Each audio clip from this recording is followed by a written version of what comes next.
You are standing in a dark room in Pasadena, California, and a single green light on a wall of monitors just changed color for the first time in 12 years.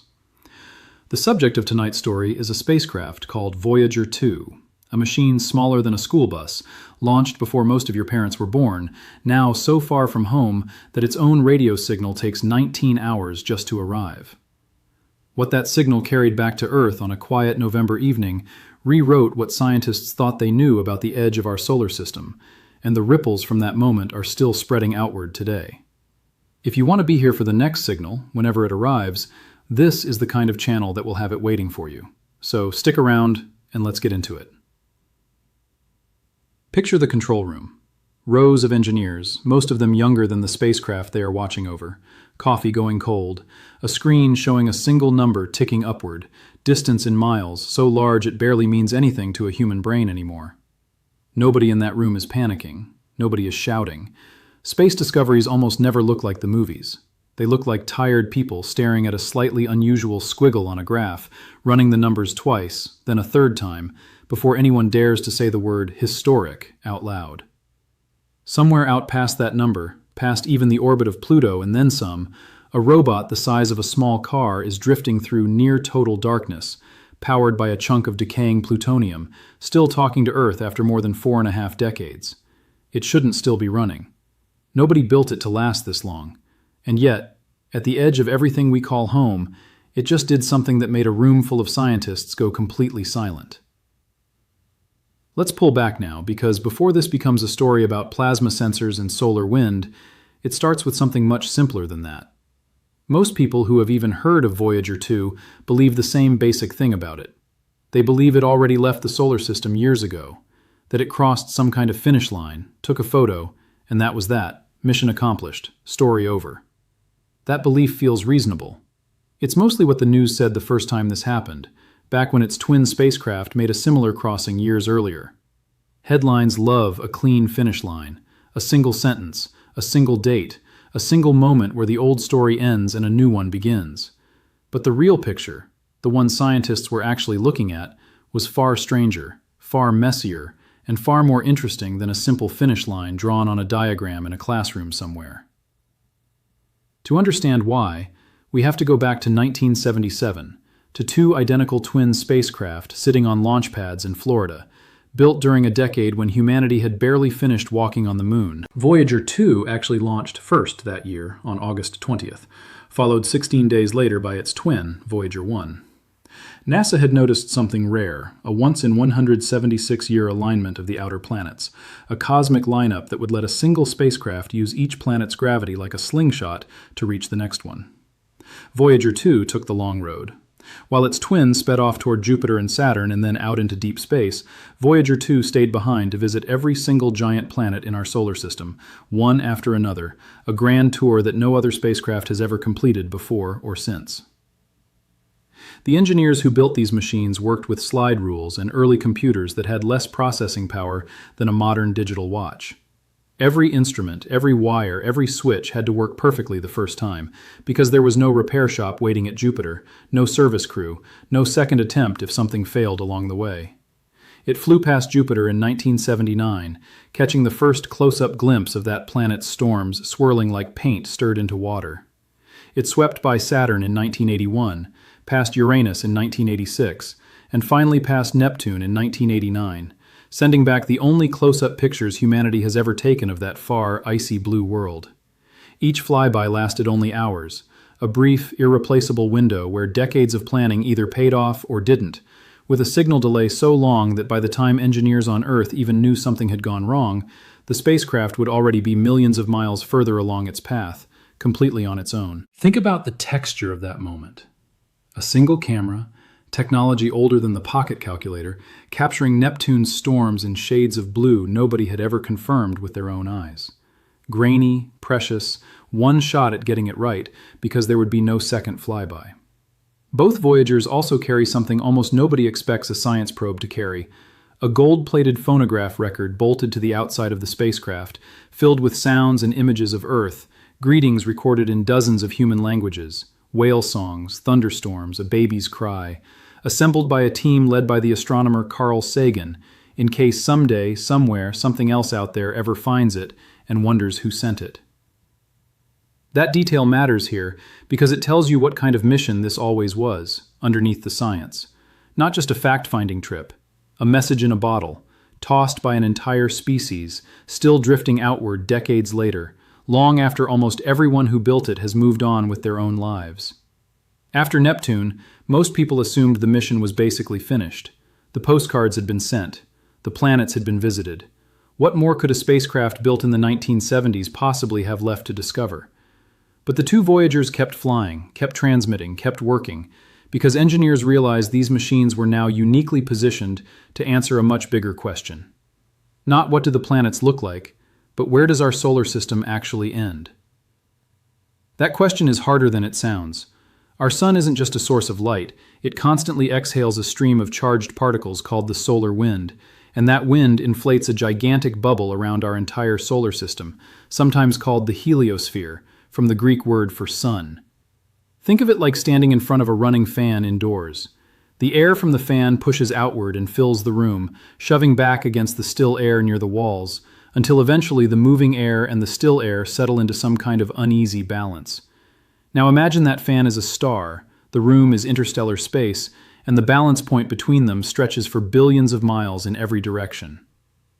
Somewhere out past Pluto, that solar wind runs out of push. It slows down, piles up, and eventually gets shoved back by the pressure of the actual space between the stars, a region scientists call interstellar space. The boundary where our sun's bubble ends and true interstellar space begins is called the heliopause. For decades, that boundary was basically theoretical, a smudged line on a diagram in a textbook, something scientists calculated with math but had never actually touched with a real instrument. Nobody knew exactly how far away it was, or what crossing it would even feel like for a spacecraft. There is actually an earlier boundary the spacecraft had to cross first, called the termination shock, the place where the solar wind abruptly slows down from supersonic speed as it starts pushing against the pressure of interstellar space. Voyager 1 crossed that inner boundary in December of 2004. Voyager 2 followed in August of 2007, at a distance noticeably closer to the Sun than its twin, an early hint that the shape of this whole region wasn't as symmetrical as anyone had assumed. Stamatios Kremigis, who led the low-energy charged particle instrument team from the Johns Hopkins Applied Physics Laboratory, spent years studying exactly that asymmetry, watching two identical machines report two subtly different stories about the same solar wind from two different directions in the sky. Ed Stone, the longtime project scientist for the Voyager missions at Caltech, spent literal decades of his career trying to answer the bigger question waiting beyond that inner shock, watching the data trickle in one faint radio signal at a time, waiting for the moment the numbers would finally shift again. In 2012, Voyager 1 got there first. Its instruments detected a sudden change in the particles around it, a sign it had likely crossed out of our sun's bubble and into the space between the stars. It was treated as historic news, the first time a human-built object had ever left the heliosphere, front pages, broadcasts, history apparently made. And that is exactly where the popular story stopped, frozen in 2012, with Voyager 1 supposedly out, mission basically complete, edge of the solar system found, box checked, moving on. But that picture is about to change, because there was a second spacecraft still out there, approaching the same boundary from a completely different direction, carrying an instrument its twin didn't have.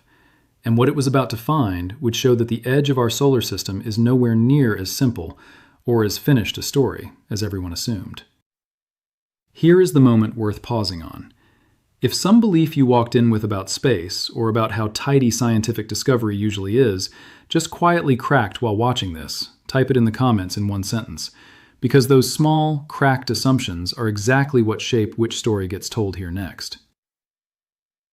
Voyager 1's plasma instrument, the delicate sensor built to directly measure the charged particles of the solar wind, had actually stopped working correctly back in 1980, damaged during its flyby of Saturn. So in 2012, scientists inferred the crossing indirectly, through other clues, rather than measuring the boundary directly with their own hands, so to speak.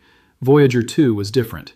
Its plasma science instrument, built and monitored for decades by a team led by John Richardson at MIT, was still alive, still working, still capable of directly tasting the particles around the spacecraft the way a tongue tastes salt in the ocean. So when Voyager 2 finally approached the same kind of boundary 6 years after its twin, on November 5, 2018, it did something Voyager 1 never could. It measured the crossing directly, in real time, with a working sensor built for exactly this moment, more than 41 years after that same spacecraft first left the launch pad in Florida. Somewhere in a control room, someone glanced at a graph that had looked flat and uneventful for weeks, and suddenly it wasn't flat anymore. At a distance of about 119 astronomical units from the Sun, meaning about 119 times farther from the Sun than Earth is, the plasma density around Voyager 2 suddenly jumped, sharply, unmistakably. The signature of thin, hot solar wind particles being replaced by the colder, denser plasma of true interstellar space. Within hours of that plasma jump, the spacecraft's cosmic ray subsystem reported its own matching shift. The steady patter of high-energy particles from inside our own solar system dropped away almost to nothing, while the background static of particles born in distant exploded stars, particles that had been traveling through the galaxy long before Voyager 2 ever launched, suddenly surged upward. Two completely separate instruments, built by two completely separate teams, telling the same story within the same few hours. Here is what scientists expected walking in. Based on Voyager 1's experience in 2012, they expected a fairly similar crossing, similar distance, similar sharpness, similar conditions, since both spacecraft were leaving the same bubble blown by the same star. Here is what they actually found instead. Voyager 2 crossed the Heliopause at a distance noticeably closer to the Sun than Voyager 1 had, even though 6 more years had passed, years during which the whole bubble should have kept pushing outward in a fairly predictable way. Compress that surprise down to something you can feel. Imagine two people leaving the same house through two different doors, expecting to step onto roughly the same porch, and instead, one of them steps down onto ground that's shaped completely differently, closer, sloped differently, made of different material entirely. That is roughly what mission scientists were looking at. The edge of our solar system wasn't a smooth, perfectly round bubble like a soap bubble floating in still air. It was lumpy, uneven, shaped by forces pushing unevenly from different directions, more like a bubble being blown while standing in a light breeze. Then, in the months after the crossing, 5 separate papers describing the encounter were published together in the journal Nature Astronomy in November 2019, combining data from Voyager 2's plasma instrument, its magnetic field sensor, and its cosmic ray detector, giving scientists their first ever direct 3-dimensional fingerprint of what this boundary actually looks like, rather than a single, flat snapshot pieced together from indirect clues. Bill Kurth, a space physicist at the University of Iowa working on Voyager's plasma wave instrument, had spent years listening, quite literally, to the faint electronic hum of plasma density around the spacecraft, translating invisible particles into something closer to sound, waiting for the pitch to shift the way a change in outdoor air might make an echo sound different. Here, scientists expected the interstellar plasma on the far side of the boundary to be roughly similar in temperature to what Voyager 1 had measured 6 years earlier. What they actually found instead was plasma that was noticeably colder and denser than the earlier crossing had suggested, which meant the two spacecraft weren't just entering the same room through 2 different doors, they were finding 2 different rooms with 2 different climates entirely. Picture stepping outside your own front door on 2 different mornings, expecting the same weather both times, only to find one morning is a crisp autumn chill and the other is closer to a damp, heavy winter fog, even though technically you walked through the exact same doorway. That's the kind of mismatch scientists were suddenly holding 2 sets of numbers for. Soon after the crossing was confirmed, another surprise emerged. Scientists had expected the transition zone, the fuzzy in-between area right at the boundary, to behave roughly the same way it had for Voyager 1. Instead, Voyager 2 detected something Voyager 1's broken instruments never could have caught: a slow leak of solar wind particles trickling out into interstellar space even before the spacecraft technically crossed the line. Picture a screen door that's supposed to be shut. From a distance, it looks sealed.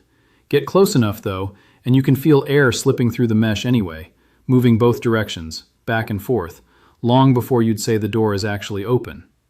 That leaking, that seeping of particles across a boundary that was supposed to be a hard wall, told scientists the heliopause isn't a clean line on a map at all.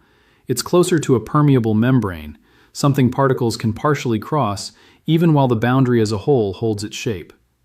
Back on Earth, in ordinary homes, in ordinary neighborhoods, none of this leaking, breathing boundary was visible or felt in any direct way. Life went on exactly as normal. Dishes got washed, buses ran late, nobody's morning changed even slightly. And yet, 119 astronomical units away, the very edge of the bubble protecting all of that ordinary life was quietly proving to be far stranger than anyone had drawn it on a chalkboard.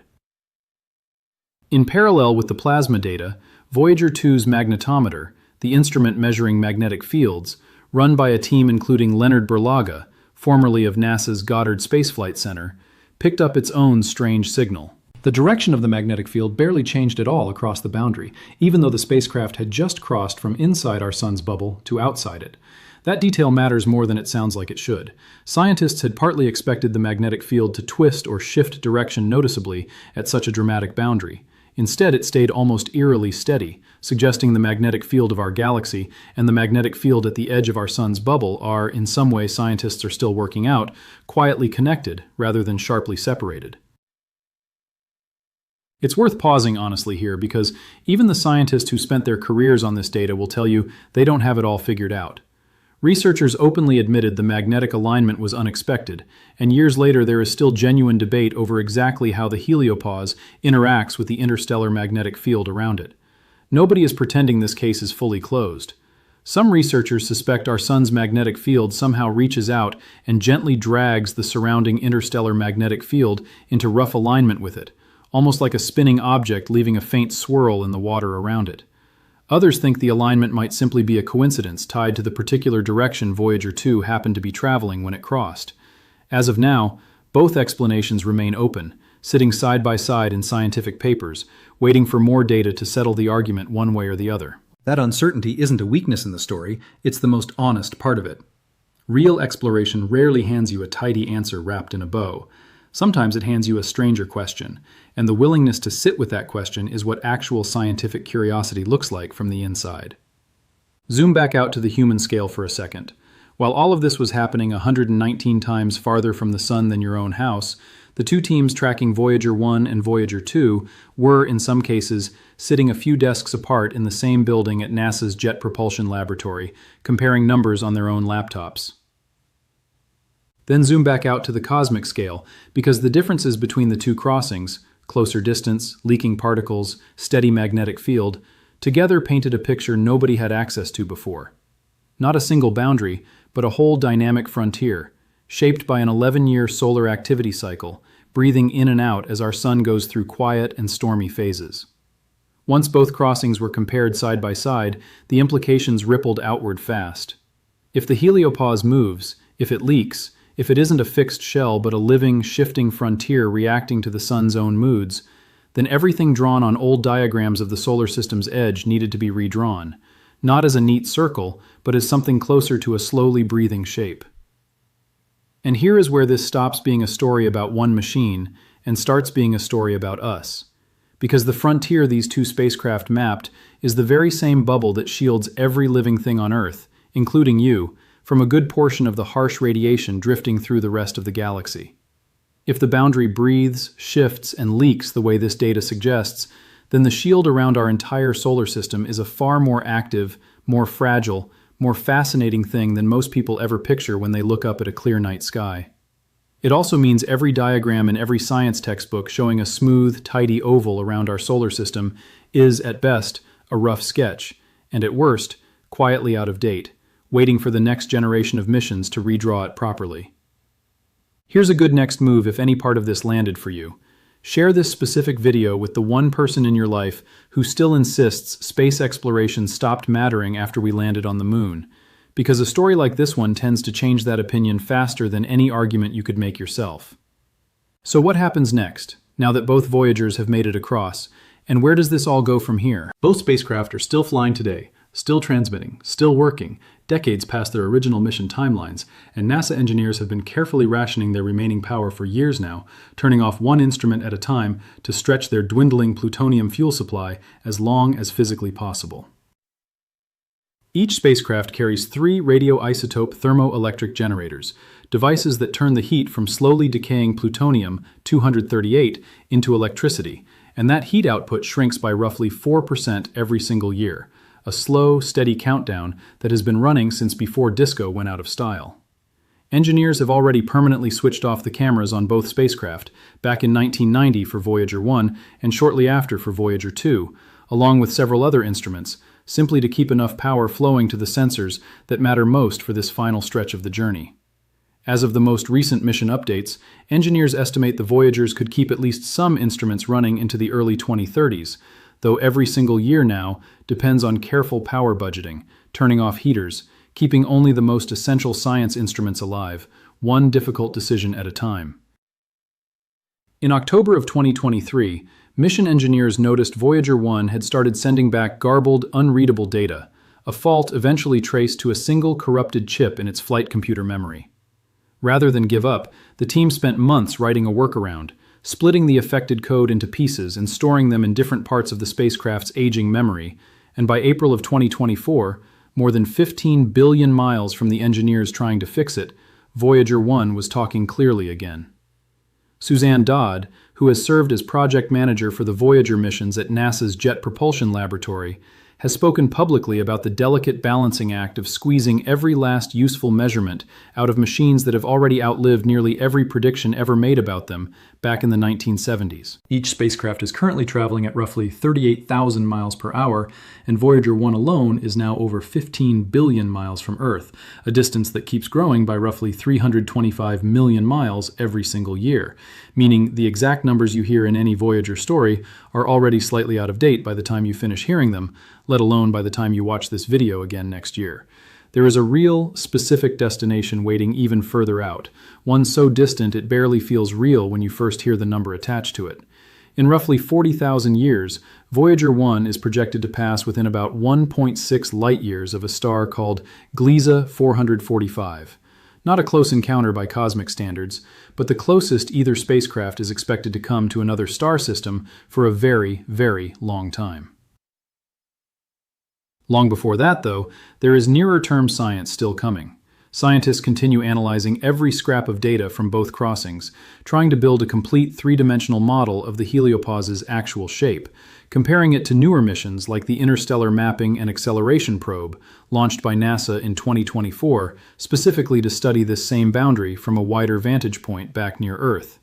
That newer mission, often shortened to IMAP, is designed to do something the two aging Voyagers never could: watch the entire edge of our solar system at once, from a distance, the way you might finally step back far enough to see the full shape of a room you'd previously only explored by touch in the dark.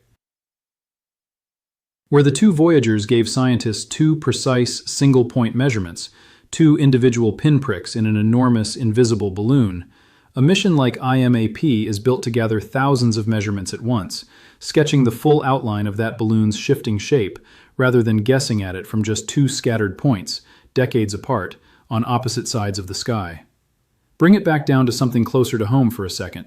The same solar wind that Voyager 2 spent decades measuring is the exact same stream of particles responsible for the northern lights you might have seen dancing over your own town on a clear, cold night. The aurora born from our sun's breath colliding with Earth's own magnetic shield.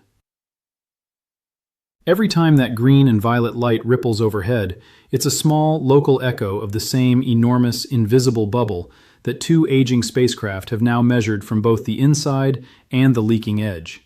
A bubble stretching from the surface of the sun all the way out past where Voyager 2 crossed on that November evening in 2018. The unresolved questions are still genuinely open. Scientists still don't fully know why the two crossings looked so different, still don't fully understand the exact mechanism behind that steady, barely twisting magnetic field, and still don't know precisely how the shape of this boundary shifts across a full 11-year solar cycle, since we've only directly sampled it during one narrow slice of time so far. Our sun is currently moving through a slightly denser patch of interstellar material called the local interstellar cloud, a region roughly 30 light-years across that our entire solar system has been drifting through for an estimated 60,000 to 90,000 years, and some researchers suspect that patch itself may be part of why the two Voyager crossings looked so different from one another. That's the honest, unfinished edge this story leaves you standing on, and it's a genuinely exciting place to stand, because it means the next real answer hasn't been written yet, by anyone, anywhere. Somewhere right now, a radio dish in the Mojave Desert, part of NASA's Deep Space Network, is quietly listening for a signal so faint it carries less power than a refrigerator light bulb. A whisper that has been traveling for over 19 hours just to reach the dish's cold metal surface. Somewhere in the next few years, a new number is going to update on a NASA webpage, a new tiny shift in plasma density, a new twitch in a magnetic field reading, and it's going to quietly rewrite one more sentence in the textbook version of where our solar system actually ends. Somewhere further out still, sometime in this decade, engineers back at JPL are going to face the quiet, difficult morning when one more instrument finally has to be switched off for good. Not because anything failed, but simply because there is no longer enough warmth left in that shrinking plutonium heart to keep it running alongside the others. And when that morning eventually comes, the two Voyagers will not stop being remarkable. They will simply become quieter, drifting on in near total silence, still carrying their golden record, still carrying humanity's careful, hopeful message, long after the last line of data has ever reached a screen back on Earth. Widen it out one more time before we go. Every single spacecraft humanity has ever built, every satellite, every telescope, every rover, is only possible because two machines from 1977 proved that something built with 1970s technology could survive long enough and travel far enough to answer a question nobody had ever been able to test before. Every mission being designed right now, every future probe aimed at Europa or Titan or some world we haven't even named yet, carries a small piece of that same lesson in its blueprints, that patience and careful engineering can outlast almost anything, including the very people who built it. Now narrow all the way back down to one single image, because this is the one worth carrying with you. Picture a spacecraft the size of a small car, powered by fuel slowly decaying since before your parents were teenagers, still awake, still listening, still speaking, from 119 astronomical units away, into the dark, toward home. Save this video somewhere you'll actually find it again, because the next real update on the Voyager mission is going to arrive quietly, without much fanfare, and having this story fresh in your memory is what will make that quiet little headline actually mean something to you. Voyager 2 is not finished, not the mission, and maybe not even the biggest discovery it's still capable of making, drifting further out every single second, one more whisper of data at a time, heading toward a star it won't reach for 40,000 years, still faithfully calling home. And somewhere in that ongoing, unfinished, beautifully stubborn signal is a quiet kind of promise that as long as this small, aging spacecraft keeps speaking, there will always be something new worth listening for. 48 years after launch, still moving, still listening, still calling home, one faint radio whisper at a time, all the way from the edge of everything we know.